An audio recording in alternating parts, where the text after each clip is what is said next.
All right, morning, everybody. See y'all. Starting off, let's go back to last week. It was, a great start. Opening week, Thursday night. Just could not be more appreciative of our fans and our crowd. Coming out on a school night, on a Thursday night, and kicking us off the right way. 27,000 plus fans, and really just appreciate them coming out and supporting us as they always have. And it was a good start for us. And I think getting to go obviously against somebody else other than ourselves, like everybody, post camp, was ready to see what we would look like. Start from the defensive side of the ball first. Just anytime you can get a shutout is a big deal. Thought the defense played well. Like at all times, there's things that we want to make corrections on, but I thought it was a really good night. Obviously, with a shutout, you can't do much better than that. Offensively, had the great opening drive. Stalled a little bit after that. We had the big interception return for a touchdown by Chris Woolbright that kind of got us jump started. And then offense was very efficient. AJ, what he was, 23 of 26. 22 of 28. I gave him too much credit there. And of course, Colin Lisa being his big target there, but spread the ball around. Spencer rushed for over 100 yards, but a lot of running backs touched the ball. Thought we really got untracked after that interception. Special teams, for the most part, we had the one turnover. Maybe his elbow hit the ground on that one, but we got to protect the ball a little bit better. But I was really proud of Kyle, our punter, Nick Vogel.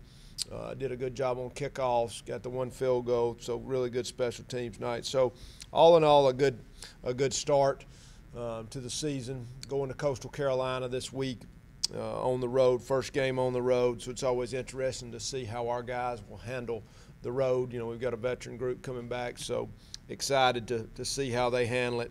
And obviously expect, Coastal Carolina to give us all we want. Obviously going to play an SEC school in their house, in front of that hostile crowd was tough on them. But, their offense moved the ball up and down the field. Got bogged down a little bit in the red zone, had to kick some field goals, but very impressed with their offense. Defensively, they look very sound, and special teams as well. Obviously, going back to our game last year, they gave us all we wanted, and we kind of had to hold on at the end. So we're expecting a really tough matchup. So we'll open it up for questions now. So how do you feel about your balance and how many people contributed offensively? Yeah, I think anytime we can spread it around, whether it's the running attack, throwing, just from an overall standpoint, anytime you can play as many people as we played in that game, that's a big deal for morale. To get guys on film, how do they play under the lights? But I think our ball distribution, was really good. How many running backs did we have touch it? 7. I was going to say 6, 7. If Tyler Johnson counts as one. Yeah, I would count Tyler Johnson as a running back in that game. But it was good to spread it around. I thought we spread it around well in the passing game. Had the one big pass to Xavier Boosie, but I think probably offensively we would love to have some more explosive plays. But all in all, I was pleased, especially after we got on track. Any concerns going into the game today? Yeah, how many you want to hear? It's and I told our guys yesterday, lines and stats. We're the same team that was picked to be 130th last year. So, it's not that people don't have ideas and have knowledge of what they're looking at, but it's what I was referring to with Coastal Carolina. If you really, from a coach's standpoint, go back and look at that game one, I think anybody that's looking at South Carolina now is talking about how good they're going to be this year at their place. Coastal Carolina literally moved the ball up and down the field and just got in the red zone and kicked field goals. So, you take a play here or a play there in the red zone, and you've got, what did they kick? 3 or 4 field goals. If you take them and score touchdowns, maybe it's a different game or they're a little closer. I think defensively they look sound. Obviously South Carolina's improved offensively, but good in the kicking game. And then we played them last year, so we know who they are. And then it's at their place, which is a home opener for them is a big deal. So how do we handle the road? We're going to bring our own energy. What are we going to play like? So it's plenty of concerns. Do you feel that's an advantage having the familiarity with these guys from last year as well as the experience group you have there? I would just say to that, we've got familiarity, they've got familiarity, you know, and so it's that chess match of, okay, what are we going to do again that we didn't do last year? What things did they say, oh, you know, if I could play them again, what would I do? You know, and I think that's the questions that we ask ourselves. You know, I'm sure they've asked themselves since the game. We have done the same. I do think there's advantages to our guys having been on the road. You know, obviously going to Ball State versus UTSA at the end of the year, how we had changed as a team, and having you know, a lot of those guys back that know what the road looks like. That's what I saw yesterday from our guys. You know, I think they were excited from the game, but hopefully we're smart enough and mature enough to know that's one game, that's behind us, and now here we go the next one, which is on the road. Watching film of Coastal Carolina, was it easy to get you guys' attention? I mean, it's easy to walk out with your chest out. Right. That you shut out Yep. in week one. Just getting your guys' attention and having them respect the opponent. Yeah, I don't think there would be any reason not to, but yes, I think, you know, and that's my worry is, do you believe anything that's been said, or any hype, or any lack of respect for them? I hadn't seen any of that. I think our guys are smarter than that. I mean, all you got to do is turn on the film and watch them move the ball, literally. And that's not me just saying it. I mean, they moved the ball up and down the field on those guys. And like I said, they got to the red zone and stalled out and a few things. And give South Carolina credit, you know, you got a defensive-minded head coach. So just from an offensive standpoint, there's plenty to worry about. And then I thought they looked solid on defense against an SEC team. So that's all got to be kept in context. What do you take away from that? You know, I think for us, a lot of the things that I was looking to see, I saw. And you know, and like I say all the time, do we get better every week? Do we get better every day is going to be the mark of, you know, what kind of team we're going to become. You know, I think historically, teams that I've been part of, we've gotten better throughout the year. And, I mean, that's what I want to see, is if we just get a little bit better every day, then we got a chance to be a good team, you know, so we'll see. But I think they responded. I mean, I think obviously offensively we were a little disappointed that we bogged down a little bit.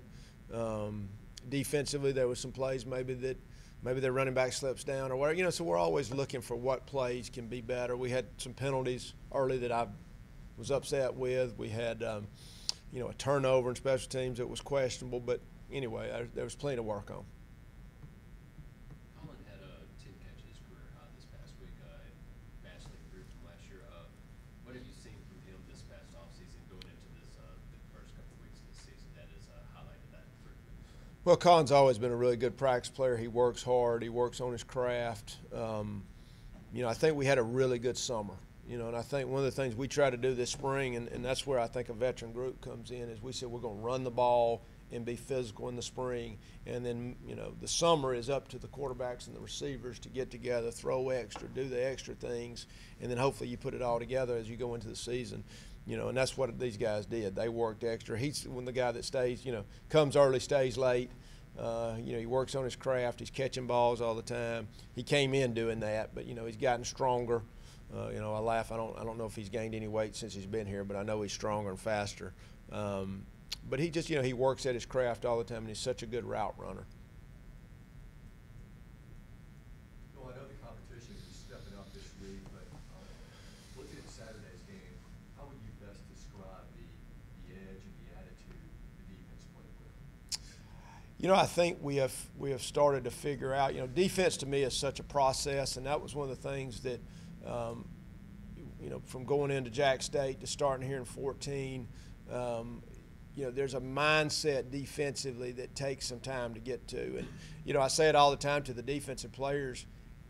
Defensive players and O-line kind of go together. You know, that's two groups that every play, you know, there is no plays off. You're never the backside receiver that the play's going away and you don't have to be 100% sometimes. And that's not knocking offensive players. It's just all the advantages now go to the offense. You know, the liberalized holding rules, you know, the RPOs, all the things that we've done to increase points has made it that much tougher on defense. So I talk to the defensive players all the time about they got to be better. You know, you can be great for 70 plays in a 75-play game, and, you know, you have 5 touchdowns you give up, or 6 or 7. So it's every play, all 11 guys. So I thought, you know, just giving up one pass. You know, the 2 turnovers, one on scoring on defense, the running to the football, all those things that we think are important, and that's who we are. But you got to reload it the next day and the next day and the next day. But I thought they played with the edge, and like I said, anytime you can get a shutout, it doesn't matter. That's a big deal.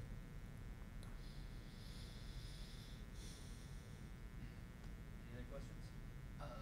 Yes, Dallas didn't play Thursday. There's no one listed on the roster. Is there anything you can comment on him?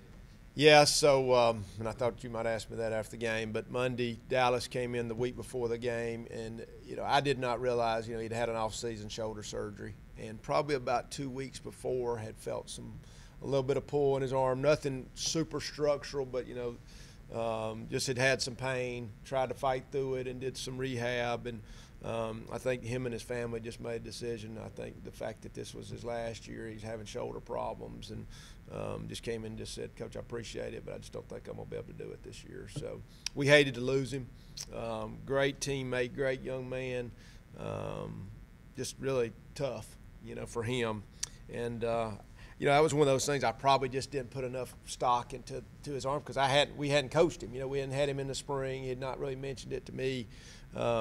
But the Saturday scrimmage we had, I guess, the week before, it really bothered him. And I think he was trying to fight through it and just couldn't. So it's more of a personal risk assessment type thing. It was. Not professional stuff. Yeah, he came in after that scrimmage and kind of, you know, and I was a little bit shocked because it was, you know, Coach, I just don't know if I'm going to be able to make it. You know, and I really didn't know he was in that shape. And then a week later, I think he's probably now figuring out, I'm a quarterback, I've had shoulder surgery and it's bothered me, and I've got 1 year left. So, but we wish him nothing but the best. He was a great teammate. He made all our quarterbacks better. I think he made our whole team better. So he was a pleasure to coach. Wish him well. This was made for me, so. Coach, just talk about, you know, Sean coming to speak to you guys and you guys, the team wearing the more than 4 bracelets. How important is that for you guys to kind of raise awareness for childhood? Yeah, you know, and I think if you know, we had one of our coaches' daughter. You know, if you saw us wearing an orange band the other day, one of our volunteer coaches who helps out some daughter is got leukemia. You know, you've got Sean with childhood cancer. You've got Children's Hospital right here. I think anything we can do that just promotes health for children and anything we can do to eradicate cancer, especially in kids, is a big deal. So anything we can do to help awareness to that is a big deal, and give Sean credit for, you know, for doing what he does to make people aware of it. So we're just, you know, we're honored to get to be part of that. All set? Okay? All right, thank you. All right. Thanks, guys. Okay. All right. We'll move. We'll now move Colin Lisa up to the podium. Colin had career high 10 catches. That's the most in Conference USA, and he was only one of 8 players in the nation to have double-digit catches this weekend. So with that, we'll open it up for questions for Colin.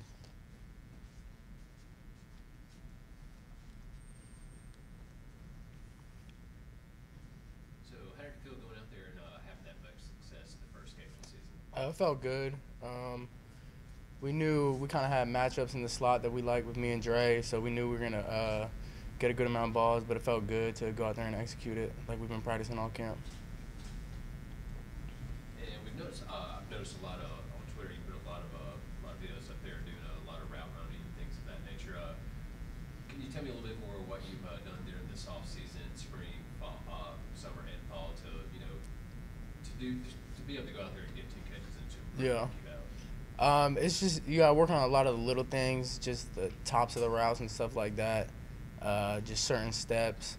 But this offseason, me and Coach Vincent had talked before the summer, and we had talked about, you know, really focusing on my body and keeping myself healthy this summer and stuff like that. So, you know, that's a main focus I had this summer, and I think it has helped a lot so far this year. How much of that is also just timing with AJ and working with him? That's huge. That's probably the biggest part because, you know, the route can be drawn this way, but because he's sitting a certain way in the coverage, well, he's got to know that I know I'm gonna sit it like this, and he knows to put the ball in that on this shoulder. So a lot of that is timing. That comes from how much we've thrown since day one we got here when we weren't even playing games. So that we kind of got that little, okay, I don't even have to say it. He knows I'm gonna be here. I'm gonna get there. I can trust that he's gonna put it on the right shoulder and whatnot.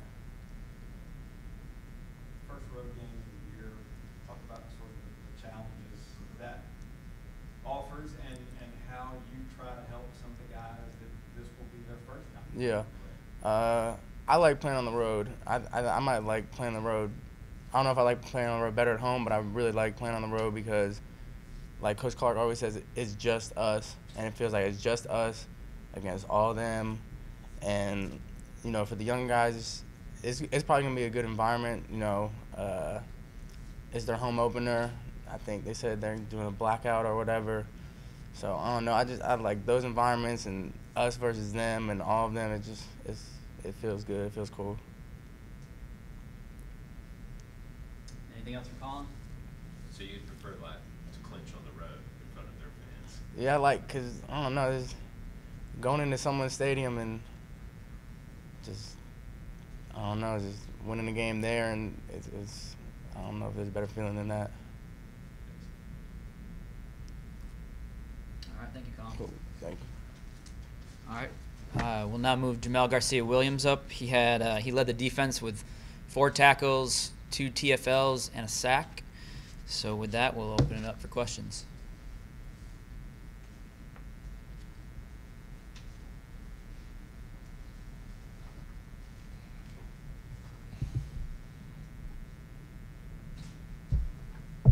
What does it feel like to have one of the team that have pitched a shutout, and it's only 4 teams in FBS that have pitched a shutout openly? I think just defensively, it feels good because, I mean, every single game we want to have a shutout. That's our goal as a defense. So we take a lot of pride in that and just not giving up or not having any lulls on defense. So literally every single person who does go in, all of us have that same mindset. So whether it's the starters going in or the reserves, all of us, we don't want anybody to score. So, I mean, as a defense, we take a lot of pride in that. How good can this defense be? I think this defense has the potential to be like a top 10 defense in the nation. We have the talent here. We have the coaches here. All it is just everyone has to buy in, even the young guys. So we have to focus on right now. So I think we have the potential to really shock the world. Y'all lost 3 big leaders in the offseason with Tevin, Shaq, and Darius Hedlund. What was it like being out there without those guys, and how do you feel that the leadership has been shown throughout the defense? I mean, you can definitely feel the presence of, with people like Tevin and Shaq and D-Will gone, in the locker room, especially, in the summer at first and the beginning of fall camp. But I think a lot of people have stepped up in every position, including, D.A. Williams, Fitz Mofor, and then just a lot of those guys are really vocal leaders, so, and C4 or Craig. Yeah. So, I mean, a lot of us, we stepped up and we just hold each other accountable. So I think leadership-wise, I think we're fine. Do you consider yourself a vocal leader, or are you more comfortable showing rather than telling? Yeah, I don't consider myself much of a vocal leader. I think I just like to lead by example. I like to show others, and hopefully, someone sees me doing what I do, and hopefully they take notice of it. Being a first road game, what are you looking forward to? Definitely showing that we can still play on the road, just because last year, obviously, we went undefeated at home, and we want to be able to take our show on the road. We want to show that we can do this anywhere. So that's definitely one thing that we're excited about, and just kind of like what Colin said, it's always the best feeling to go to somebody's house and beat them. So we're excited. How important is it for the defense to kind of set the tone Saturday always say defense travels. You know, I mean, if the offense struggles on the road with all the noise and everything, you know, the defense can, you know, step up and make a statement. Is that, how important is that for you guys to do that? It's very important. Like even in practice, like when we go out there, like we're the ones that have to set the tone. So it's not just doing it on Saturdays, it's doing it every single day, whether we're in helmets or we're on full pads. Every single day we have to bring our own energy. That's what Coach Clark says. So no matter what day it is, we have to bring our own energy. We have to set the tone. So we take a lot of pride in it. How would you best describe the attitude the team played with Saturday defensively? On Saturday, I felt like obviously it was like the first game. We just got out of camp, so everybody's kind of sick of hitting each other. So we were really excited to just go out and just actually play a game. And then, I mean, we never overlook an opponent, so we were all excited, and all of us still had a chip on our shoulders, so we still wanted to go out and prove something.